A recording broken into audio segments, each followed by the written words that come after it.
What's up, everybody? Welcome back to the next episode of Sports Talk with Hawk. Free agency is basically done. The mad frenzy of last week is now officially over. So now we start looking ahead. What will they now do in the draft? Well, how they sign free agents is how you kind of get the game plan for what the draft will hold. So, who did each team sign? Today, we're going to go through the AFC.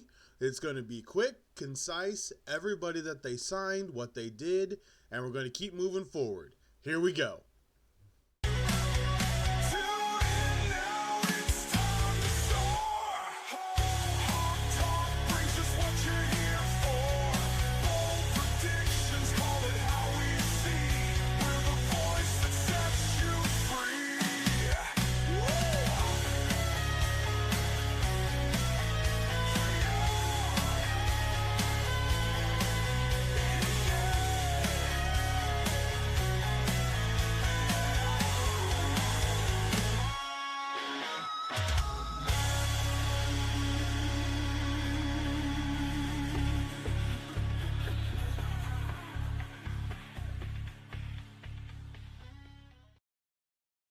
All right, guys, here we go.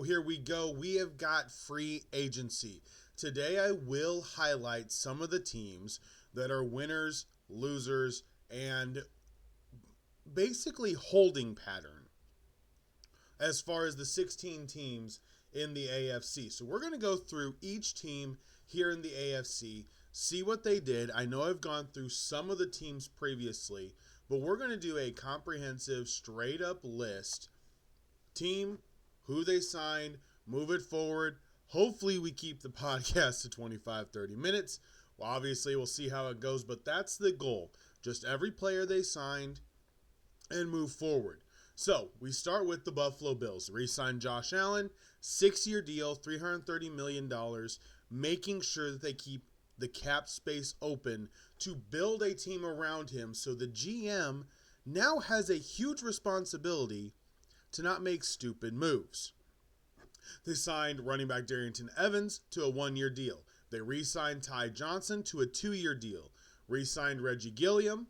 Then they signed Josh Palmer. You guys know my feelings on this.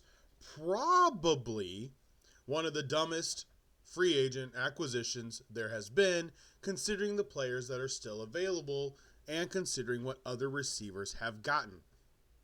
Wide receiver Khalil Shakir signed a 4-year extension. Offensive guard Kendrick Green signed a 1-year contract. So did Joey Bosa. Michael Hoyt signed a 3-year contract. Greg Rousseau signed a 4-year, $80 million extension. Larry Anjunobi signed a 1-year deal, but he's already suspended. Oh, and so is Hoyt. For substance. And so they're going to be ready for the playoffs. Terrell Bernard signed a 4-year extension. Dane Jackson, the corner, 1-year deal. Derek Forrest and DeMar Hamlin, both safeties, on 1-year deals. And they re-signed their long snapper, Reed Ferguson, to a 4-year contract. The Buffalo Bills, overall, I would say, are about a B. They're doing what they need to do. The Josh Palmer signing I don't like, but they did get Joey Bosa. They re-signed the guys they needed to, keeping their core intact. They need to make a move in the secondary. They definitely need to do that, and I bet you that's where the draft's going to come in. All right. Dolphins. Excuse me. All right, so they signed Zach Wilson to a 1-year deal. Don't ask me why. I have I have no clue. But they signed him to a 1-year deal. They also signed Alexander Madison. Bigger back. I guess kind of for goal line would make sense. They re-signed Dwayne Eskridge. They signed Nick Westbrook-Akine to a 2-year deal. Then they had 4 offensive lineman signings. Jackson Carman re-signed. Larry Borum signed a free agent deal. James Daniels, who I said the Steelers needed to sign, he signed a 3-year deal with the Dolphins. Leon Eichenberg re-signed with the Dolphins. Linebackers KJ Britt and Tyrell Dotson signed on a 1-year and 2-year deal respectively. Signed Ifatu Mifwanu to a 1-year, $4 million deal. Elijah Campbell they re-signed, and then they signed safety Ashton Davis away from the New York Jets on a 1-year deal. Overall, they're losing. They have so many places defensively that they needed help. A team that is very, very Tyreek Hill and Devon dependent. Not great. All right. Now the New England Patriots, a team that you know, I absolutely love what they've done. 2-year deal, Josh Dobbs. Mac Hollins, 2-year deal. Re-signed Austin Hooper on a 1-year deal. Morgan Moses, $3-year deal, $24 million. Wes Schweitzer signed a 1-year deal. The edge rusher, Clavion Chason, signed a 1-year deal. Harold Landry signed a 3-year deal. Milton Williams signed a 4-year deal. Tonga signed a 1-year deal. Spillane, they're still working out some details, evidently. From what I'm hearing, it's a 2-year deal, potentially 3. They did sign Carlton Davis to a 3-year deal. They also signed Marcus Epps, the safety, to a 1-year deal, and Jalen Hopkins. The New York Jets. Now, Patriots have flat out won free agency. I love what they've done, period. The New York Jets, Justin Fields to a 2-year, $40 million deal. Then they got Chukwuma Okafor as well. Josh Myers on a 1-year deal. Byron Cowart on a 1-year deal. Jamie Sherwood re-signed a 3-year deal. Good for him. Brandon Stevens, the corner, signed a 3-year deal. Andre Sisco, they only signed to a 1-year deal, and then they re-signed their safety, Isaiah Oliver, as well. They need offensive line help. They are a team that I look at a lot like the Texans. Why aren't you doing more? Why aren't you doing more? That's my question. The Baltimore Ravens signed Cooper Rush to back up Lamar Jackson. I like that move. 2-year contract. DeAndre Hopkins signed a 1-year, $5 million deal. They re-signed Patrick Ricard. Good. It's a 1-year deal. Don't get that, but good. Ben Cleveland re-signed and Ronnie Stanley re-signed. They draft so well that I trust what they're trying to do right now. The team's there. They just got to win. They do. DeAndre Hopkins, to me, is kind of exactly what the Chiefs did last year. It helps bring just a little bit of solidification to a receiver room. And because they've got Mark Andrews and Isaiah Likely, they run a lot of 2 tight end sets anyway. So if Zay Flowers can stay healthy and DeAndre Hopkins can stay healthy, their package is going to be 2 tight ends, 2 receivers straight up, and they're done. It's that simple. And that's what I would do. I mean, absolutely that's what I would do. So the way I'm going to look at this, where are we at? We're still doing okay on time. So I like where the Ravens are going. Their draft for me is going to be key because their secondary was really bad. And there are a couple of corners out there they can still go get, so we'll see what they do. All right, the surprising team to me, Cincinnati Bengals. Uncharacteristically active. Samaje Perine, back to the Bengals. Jamar Chase, 4-year, $161 million. T. Higgins, 4-year, $115 million deal. Gesicki, 3-year deal.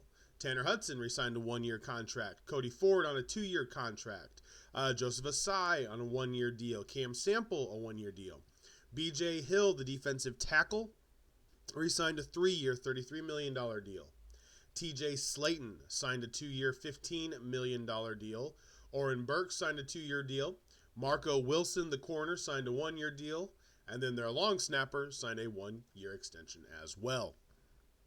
The Cleveland Browns, Kenny Pickett, they got in a trade for DTR and a 2025 fifth-round pick. They signed the offensive tackle, Cornelius Lucas.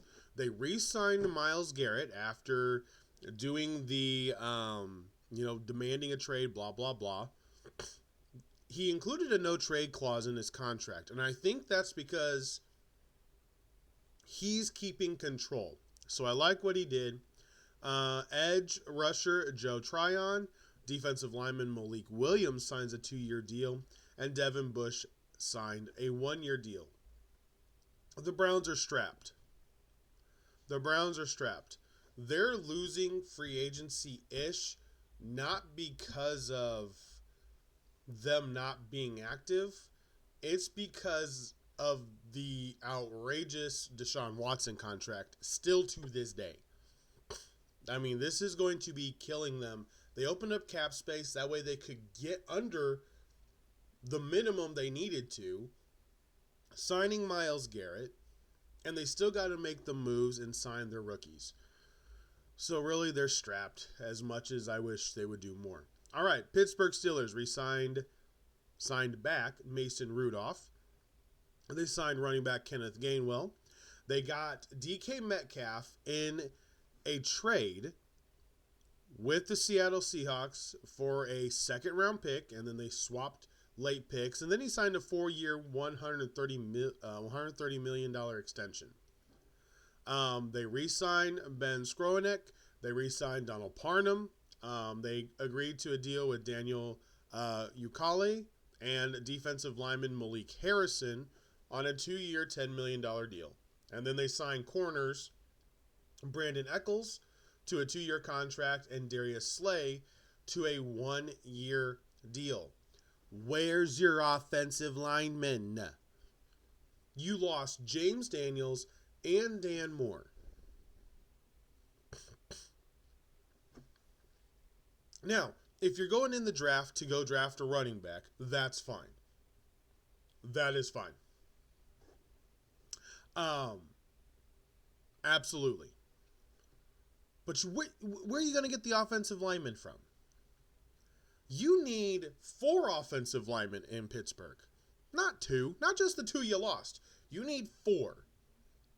It doesn't matter who the quarterback is. If they get bombarded, it's not going to go well. That simple. All right, Houston Texans, a team that you guys know I absolutely love what they have done. They re-signed their running back / kick returner, Dyer. Then they also signed Braxton Berrios to a $2 million deal for 1 year. They signed Justin Watson away from the Chiefs. And then they acquire Christian Kirk in a trade with the Jaguars for a 2026 7th-round pick. They got offensive guard Ed Ingram in exchange for a 2026 6th-round pick from the Vikings. They signed Laken Tomlinson to a 1-year deal. Edge rusher Derek Barnett re-signed on a 5-year, $5 million 1-year deal, as well as Darrell Taylor signed a 1-year, $5 million deal. Mario Edwards is back on a 2-year deal. Sheldon Rankins signed a 1-year deal. Nick Neiman signed a 2-year deal. Derek Stingley, big news for Derek Stingley. I'm super happy for him. Super pumped for J.C. Horn as well. Obviously, we'll get to him tomorrow in the NFC. 3-year, $90 million extension that has $89 million guaranteed. 3-year, $90 million extension for a corner. Congratulations to Derek Stingley Jr. Traymon Smith signed a 2-year, $7 million deal. They got C.J. Gardner-Johnson and a 2026 sixth round pick in a trade with the Eagles, where they sent Kenyon Green to Philadelphia, and a 2026 fifth round pick. And then they re signed MJ Stewart. All right, the Indianapolis Colts, one that is not on here is going to be Braden Smith. They reworked the contract, saved like $7 million, but there is a lot of question marks right now. A lot of question marks right now when it comes to his playing ability, and that's not good. Daniel Jones signs a 1-year deal, $14 million, to compete with Richardson, and it's not great. It's not great that that's going to happen because there is a legitimate part of me that's going, this could really go bad. Khalil Herbert signs a 1-year deal. Don't know why we needed to do that, but we did. Ashton Dulin has been around for a little while, signed a 2-year deal, $8.5 million. They re-signed a backup center, Danny Pinter. They signed Corey Ballentine, the corner, Travarius Ward, the corner, to a 3-year deal of $60 million. And then they signed safety Cameron Bynum to a 4-year, $60 million contract. Now, as I have said, Bynum has one really good year with Brian Flores. He's cashing in. Good for him. We got to wait and see how good of a safety he actually is, or if he was just a really good scheme player. That's kind of where I'm at with it. I know he can play, and I know he's, able to make plays, but we'll see what happens. All right, the Jacksonville Jaguars, quarterback Nick Mullins to a 2-year deal. De'Ami Brown to a 1-year deal. Hunter Long, the tight end, signs a 2-year, $5 million deal. Tight end Johnny Munt. Offensive tackle Chuma Adoga signs a deal. Offensive tackle Robert Hainsey, 3-year, $21 million deal. Patrick McCarry, the offensive guard, signs a big free agent deal with the Jacksonville Jaguars. Hainsey and McCarry give them an offensive line that is very, very formidable. And the AFC South, the offensive line, every single team is having to redo or reshuffle. They signed corner Jordan Lewis to a 3-year, $30 million deal, and they signed Eric Murray to a 3-year, $22.5 million deal.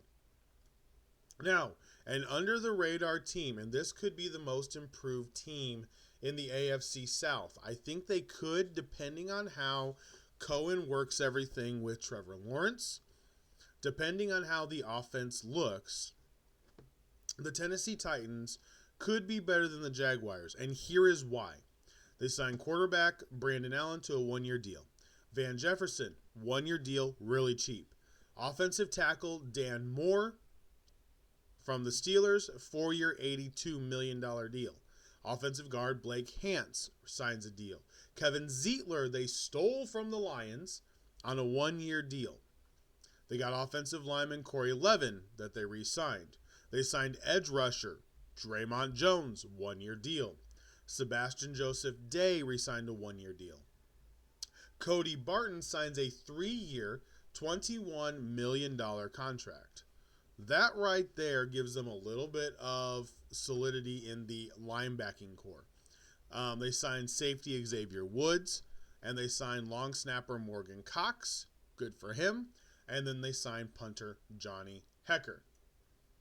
So, I think they could be outrageously improved.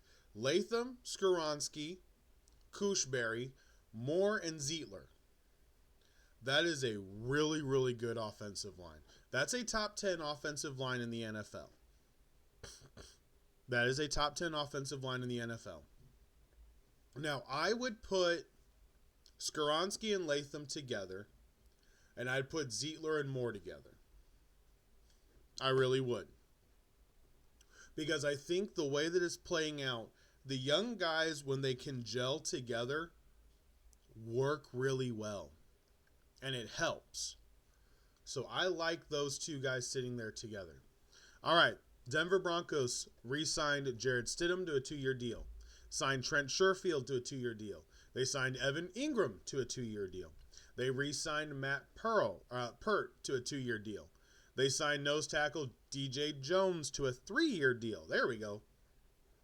They signed linebacker Dre Greenlaw away from the 49ers on a 3-year deal. They re-signed linebacker Justin Stranad, mostly special teams, to a 1-year deal. And then they got Hufanga from the 49ers again, 3-year deal. And then they also re-signed their long snapper to a 3-year deal. So well done. All right, Gardner Minshew signs with the Kansas City Chiefs. And then they also signed Bailey Zappi. Not sure about this one. Not sure what they have planned. But nonetheless, Kareem Hunt is not playing the retirement game. Signed a 1-year deal. Elijah Mitchell comes over from the 49ers. Signs a 1-year deal. They re-signed Hollywood Brown. 1-year deal. Juju, 1-year deal. Jalen Moore, the offensive tackle, 2-year deal, $30 million contract. Trey Smith, they are working to get a long-term deal done. Right now, he's just got the franchise tag, but they are working to get the deal done. Jerry Tillery, defensive lineman, 1-year deal. Nick Bolton re-signs a 3-year, $45 million contract. Christian Fulton signed a 2-year, $20 million deal as a corner. Matt Ariza was tendered by the team for this year, so he's got a 1-year deal. And then they re-signed their long snapper to a 1-year deal as well. I trust Andy Reid. I trust them. They do have a couple holes they'll have to fill. Offensive line, you can't be that bad. You just can't be that bad. We know Creed Humphrey is a stud. We know Smith is a stud. But you lost on the edges. And those have to be better. And you still have a hole on Patrick Mahomes' sight side. So we'll see what happens. All right, 2 teams left. Las Vegas Raiders acquired Geno Smith for a 3rd-round pick in this year's draft from the Seattle Seahawks. Big move for them. They signed Raheem Mostert away from Miami. Speedster. Big move for them. They signed Alex Kappa, the guard, to a 2-year, $11 million deal. Once again, this is one I'm thinking, why did the Texans not... 2-year, $11 million deal. Makes no sense to me. Edge rusher Max Crosby re-signed a 3-year extension worth $107 million. Malcolm Kuntz signed a 1-year deal. Defensive lineman Adam Butler re-signed a 3-year deal. Linebacker Landon Roberts with a 1-year deal. Eric Stokes, the corner, with a 1-year deal. Jeremy Chin and Isaiah Polamau both signed 2-year deals, which leaves us with the Los Angeles Chargers. Concerted moves to help what was weak. This team is huge. Taylor Heineke re-signed on a 1-year deal. Najee Harris is going to be one of the most underrated free agent signings, I think, in this free agent cycle. 1-year deal with the Chargers. I would have signed him for a minimum of 2. I know you can draft a running back, but I think Harris fits what Harbaugh wants to do. 1-year deal. Jalen Reagor re-signed. Mike Williams comes back to the Chargers to help give them a little bit of depth at the receiver position and take pressure off Ladd McConkey. Their center, Bradley Bozeman, resigns on a 3-year deal. Mekhi Becton, the big move on the offensive line, signs a 2-year deal. That offensive line is fortified. Edge rusher Deshaun Hand signs a 1-year deal. Khalil Mack re-signed a fully guaranteed 1-year deal. Naquan Jones coming to the Chargers on a 1-year deal. Tier Tart comes back to the Chargers. They re-signed Troy Dye on a 2-year deal. Denzel Perryman is coming back. Dante Jackson, 2-year, $13 million deal as a corner. Elijah Moden, 3-year, $18.75 million extension for him. And then Benjamin St. Juste signs a 1-year deal. Little bit of depth. Sometimes different coaching can change how you look at everything. Sometimes different coaching can just change what happens. So right there, all the AFC teams, all the free agents that are currently signed. Now, heading into the rest of this week, and what do we have? I'm going to give you 10 free agents that I think should be signed really soon. Okay?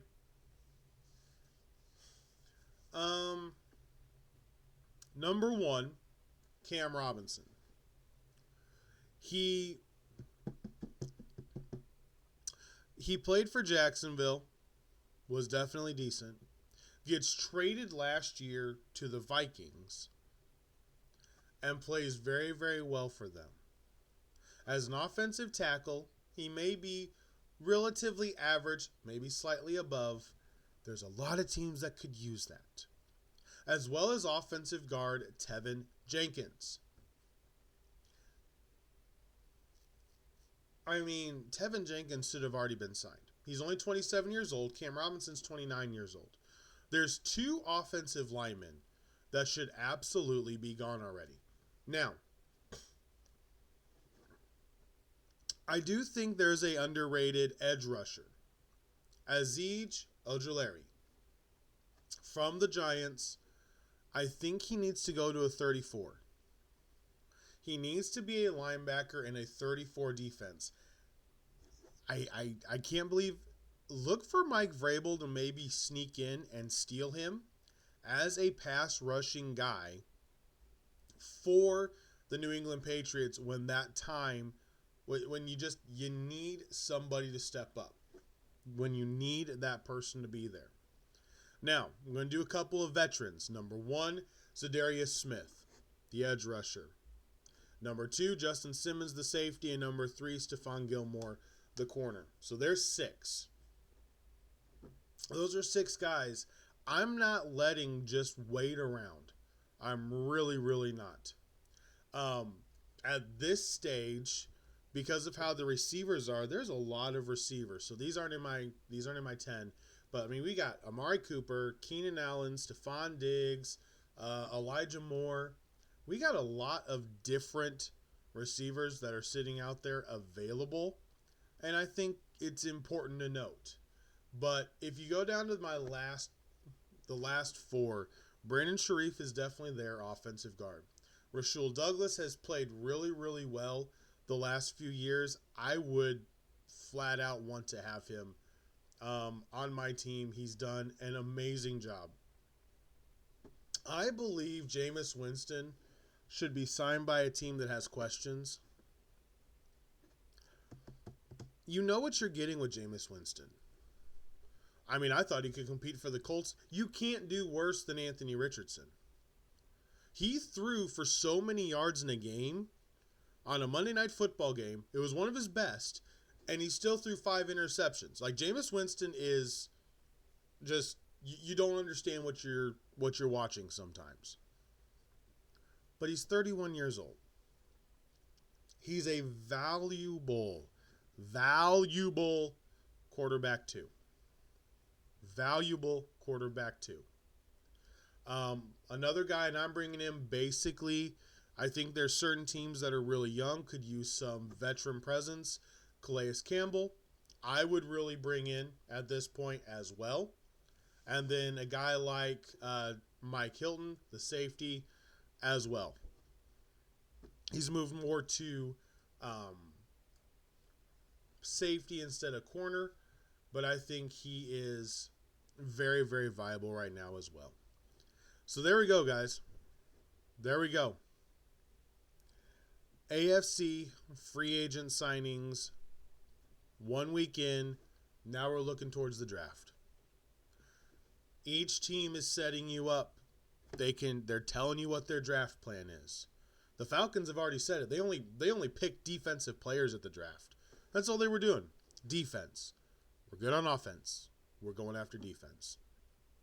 I will have the NCAA tournament reaction, which there is a lot of kind of bunch of question marks. I will have that podcast tomorrow, and I'm going to post the link to join my bracket prediction league that I have. So we will do that tomorrow, and then we're going to go through a couple other things as well. But until then, let's see here. So this is a Monday. So you guys are watching this Monday night. Hopefully your Monday was good. Make it the best Tuesday that you can. And I will talk to you guys tomorrow. Until then, for Sports Talk with Hawk, I'm Hawk. And I'm out. Have a great night.